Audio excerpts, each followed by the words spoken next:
Look, in Ovum we prefer not to use the term smart cities, but I've recently produced a report called Is Your City Smart Enough?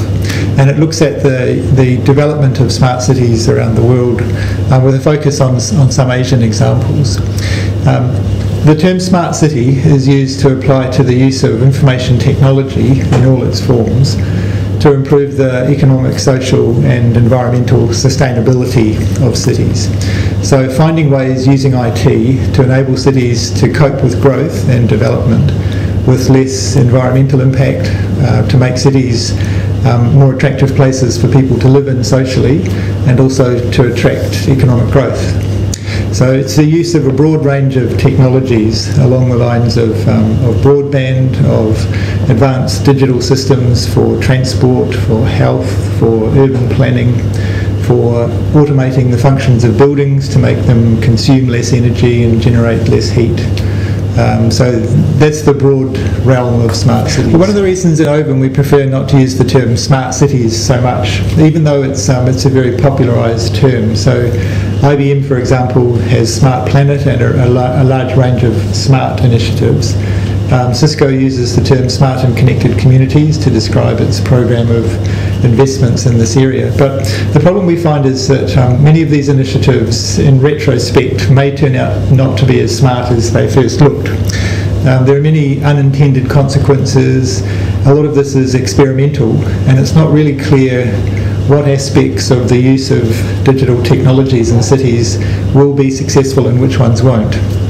So calling them smart and intelligent may not be the right phrases to look back on. And also the terms are a little bit insulting for cities that are not using these technologies, which are therefore by inference unintelligent or not smart or dumb. So we prefer to stay away from that. The terms that we use are digital city to apply to the use of information technology in the core processes and systems of a city. So for example, transport, health, education, urban planning, broadband infrastructure, connectivity, building sustainability, building energy management, etc. So digital city is that category of activities, and we use the term digital society to apply to the use of technologies by individual citizens and non-governmental groups within cities.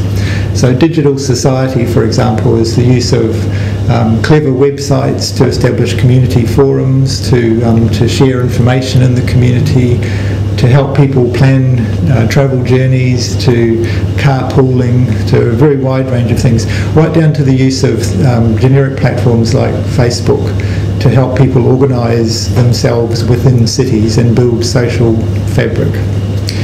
Build social capital. Well, the core challenge for the rest of this first half of the century was laid out very clearly by the United Nations in a report which they produced in 2009, projecting population growth. That report identified that 2009-10 was the year that urban populations across the world were larger than rural populations. So there was a crossover at around 2019, more people living in cities than in rural areas.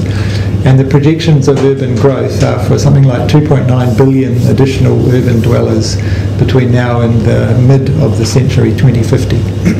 So that equates to the idea that there are going to be hundreds of new cities required in the next 20, 30, 40 years to accommodate 2.9 billion people. Now, that's a mixture of significant growth of existing cities and the growth, particularly in India and Asia, of entirely new cities from scratch. So the problems that we already see in cities are around around congestion, around environmental impact, resource consumption, etc. And so when you think about that, you can't accommodate 2.9 billion more people in cities in the next 20 or 30, 40 years if we continue to build cities and operate cities the way we currently do. So the problems at the moment are to do with population density and the consequences in terms of environmental degradation and resource consumption. So the digital city movement then is all around the idea that we have to use information technology to build cities more efficiently and to operate them more sustainably.